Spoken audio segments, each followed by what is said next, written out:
Assalamualaikum warahmatullahi wabarakatuh. Kisah wafatnya Rasulullah Shallallahu Alaihi Wasallam.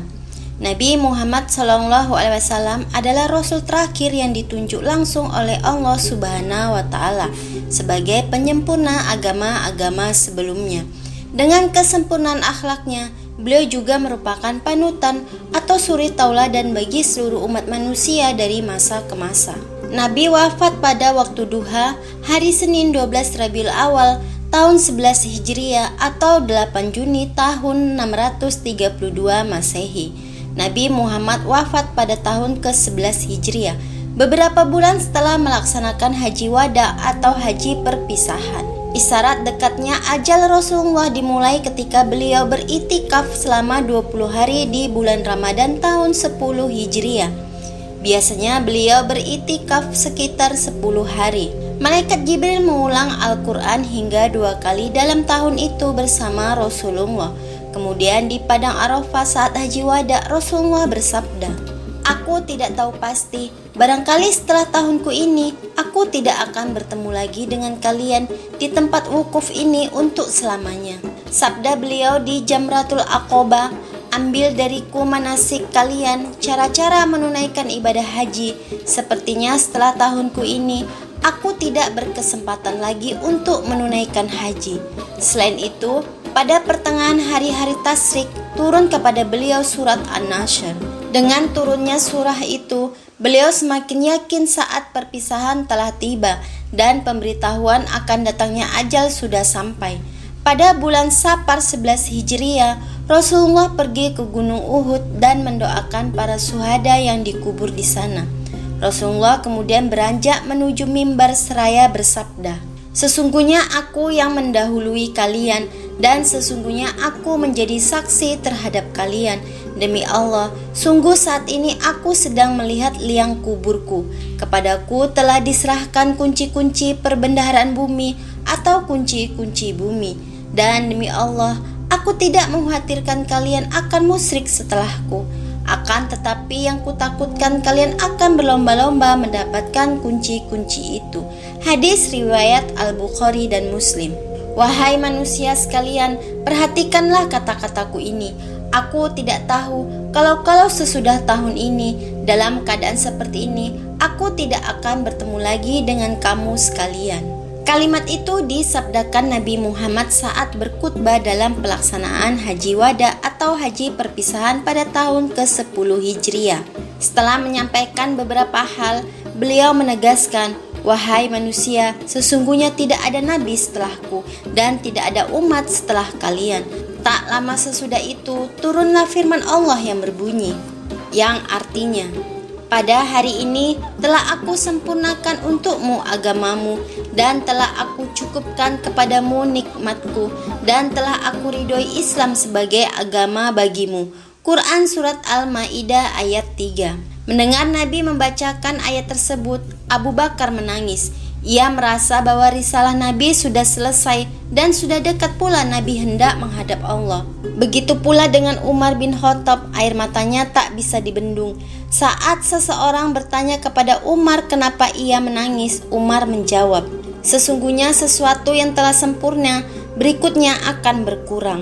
Sebelum Nabi wafat pada akhir bulan Safar tahun ke-11 Hijriah, beliau pergi ziarah kubur ke Bukit Uhud dan mendoakan para syuhada yang meninggal pada perang Uhud.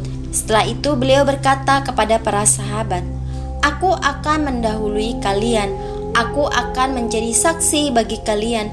Sungguh sekarang aku telah melihat telagaku dan sungguh aku telah diberikan kunci-kunci bumi dan simpanannya. Sungguh aku tidak takut kalian berlaku syirik setelahku. Akan tetapi yang aku takutkan adalah kalian saling berlomba-lomba terhadap dunia." Di rumah Maimunah, Nabi meminta dirawat di rumah Aisyah dengan berikat kepala dan ditopang oleh Ali bin Abi Thalib serta Abbas bin Abdul Muthalib pamannya. Beliau meninggalkan rumah Maimunah. Nabi tiba di rumah Aisyah dengan kondisi yang sudah lemah. Selama tinggal di rumah Aisyah, dan itulah minggu terakhir dalam hidupnya, istrinya itu membacakan surat Al-Mu'awwizat, surat-surat yang berisi mohon perlindungan, Al-Ikhlas, Al-Falaq, dan An-Nas. serta doa-doa yang ia dapatkan dari Nabi. Kemudian ia tiup dan diusapkan ke tubuh Nabi dengan tangannya. Muhammad Sallallahu Alaihi Wasallam, kekasih Allah itu wafat dalam pangkuan istri tercinta Aisyah. Setelah Rasulullah Sallallahu Alaihi Wasallam wafat, seluruh kota Madinah terasa gelap gulita. Ketika itu, Abu Bakar tidak sedang berada di dekat Rasulullah. Beliau sedang berada di rumahnya. Umar bin Khattab sangat terpukul mendengar berita kematian Rasulullah Shallallahu Alaihi Wasallam. Dia berdiri sembari menyuarakan ketidakpercayaannya mendengar kematian Rasulullah Shallallahu Alaihi Wasallam. Dia radhiyallahu mengatakan, "Demi Allah, Rasulullah Shallallahu Alaihi Wasallam tidak wafat." Dalam riwayat Imam Ahmad disebutkan bahwa Umar bin Khattab radhiyallahu anhu yang tidak percaya tentang berita wafatnya Rasulullah SAW berkata, "Sesungguhnya Rasulullah SAW tidak wafat, akan Robnya telah mengirim utusan kepadanya sebagaimana Allah telah mengirim utusannya kepada Musa. Lalu ia meninggalkan kaumnya selama 40 hari. Demi Allah, saya yakin Rasulullah SAW akan hidup sehingga beliau SAW akan memotong tangan-tangan dan lisan orang-orang munafik yang mengira atau mengatakan bahwa Muhammad telah wafat." Dalam suasana mencekam akibat ketidakpercayaan Umar bin Khattab radhiyallahu anhu, Abu Bakar radhiyallahu anhu datang ke tempat Rasulullah SAW setelah mendengar kematian beliau. Beliau radhiyallahu anhu tanpa banyak bicara langsung menuju ke jenazah Rasulullah yang ditutup dengan kain. Abu Bakar radhiyallahu anhu menyingkap bagian kain yang menutupi wajah Rasulullah SAW, lalu menangis. Abu Bakar radhiyallahu anhu mencium kening Rasulullah sambil menangis. Abu Bakar radhiyallahu anhu mengatakan, "Demi bapak dan ibuku, engkau tetap wangi ketika masih hidup dan juga setelah wafat." Dalam hadis riwayat Imam Bukhari dan Muslim disebutkan bahwa Abu Bakar radhiyallahu anhu setelah mencium kening Rasulullah SAW yang telah wafat, beliau radhiyallahu menangis dan mengatakan, "Demi bapakku, wahai Nabi Allah Azza wa Jalla, Allah Azza wa Jalla tidak akan mengumpulkan padamu dua kali kematian.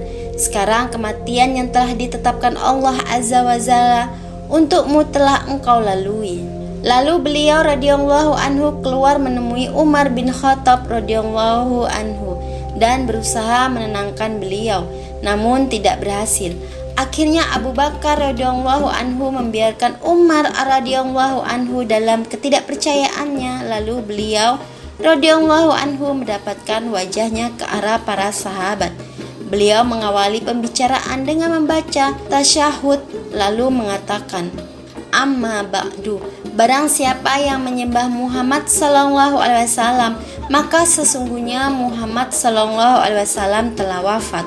Dan barang siapa yang menyembah Allah Azza wa Jalla, maka sesungguhnya Allah Maha hidup dan tidak akan mati." Lalu Abu Bakar radhiyallahu membaca ayat, "Sesungguhnya kamu akan mati dan mereka akan mati." Surat Az-Zumar ayat 30. Dan juga membacakan ayat yang artinya, Muhammad itu tidak lain hanyalah seorang rasul. Sungguh telah berlalu sebelumnya beberapa orang rasul. Apakah jika dia wafat atau dibunuh kamu berbalik ke belakang murtad? Barang siapa yang berbalik ke belakang, maka dia tidak dapat mendatangkan kemudaratan kepada Allah sedikit pun, dan Allah akan memberi balasan kepada orang-orang yang bersyukur. Surat Ali Imran ayat 144. Pada hari Selasa, sehari Rasulullah SAW wafat, para sahabat hendak menyiapkan segala sesuatu untuk pemakaman Rasulullah.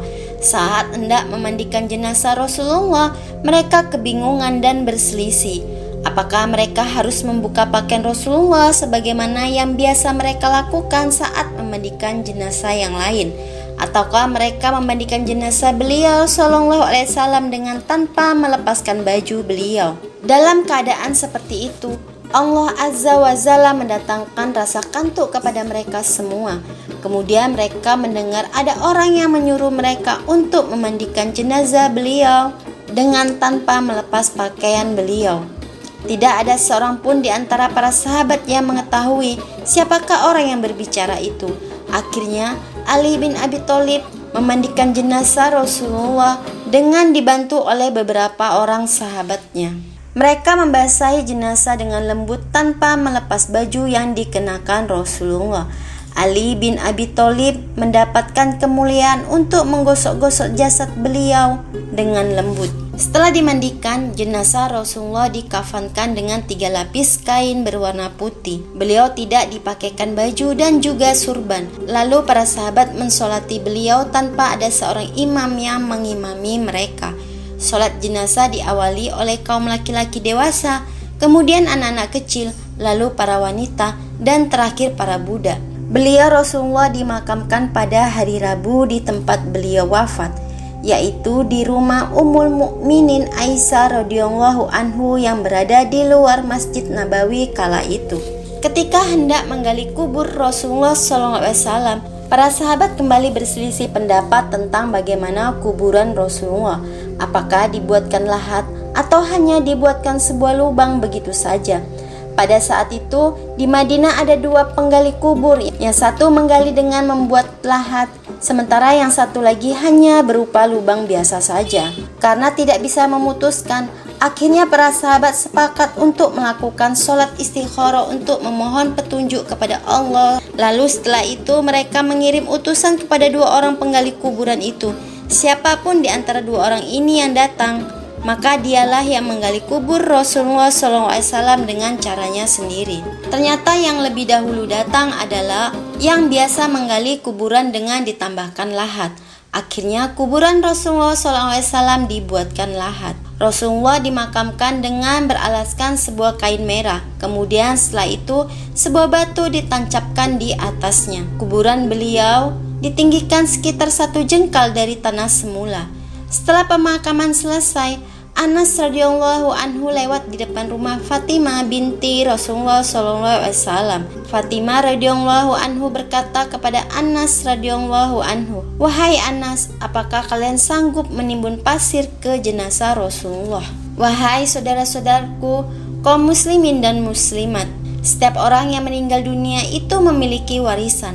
Namun Nabi Muhammad SAW tidak mewariskan atau tidak meninggalkan dirham, apalagi dinar, tidak juga kambing atau unta. Para nabi itu tidak boleh diwarisi. Harta yang mereka tinggalkan ketika mereka meninggal dunia menjadi sedekah, bukan harta yang diwariskan. Ketika wafat, Nabi Muhammad SAW meninggalkan warisan yang begitu agung. Mestinya semua kaum muslimin berlomba-lomba untuk mendapatkannya. Tidak boleh ada seorang pun yang dihalanginya dari warisan Nabi Muhammad. Juga tidak boleh menghalangi jika ada orang yang terus ingin mendapatkan tambahan dari warisannya. Semua kaum muslimin berhak mengambil apapun yang mereka kehendaki dari warisan Nabi Muhammad. Di antara manusia, ada yang mengambilnya untuk dirinya sendiri, ada juga yang menolong orang lain untuk mendapatkannya. Dengan mendukung dan menyokong sekolah-sekolah dan majelis-majelis yang mengajarkan al-haq. Itulah ilmu yang merupakan warisan Nabi Muhammad SAW yang tidak akan pernah habis dan tidak akan pernah hilang sampai hari kiamat. Nabi Muhammad SAW bersabda, "Sesungguhnya para ulama itu adalah pewaris para Nabi SAW. Dan sesungguhnya para Nabi itu tidak meninggalkan dinar juga dirham, namun mereka hanya mewariskan ilmu. Barang siapa yang mengambilnya, berarti dia telah mengambil bagian yang banyak." Wassalamualaikum warahmatullahi wabarakatuh.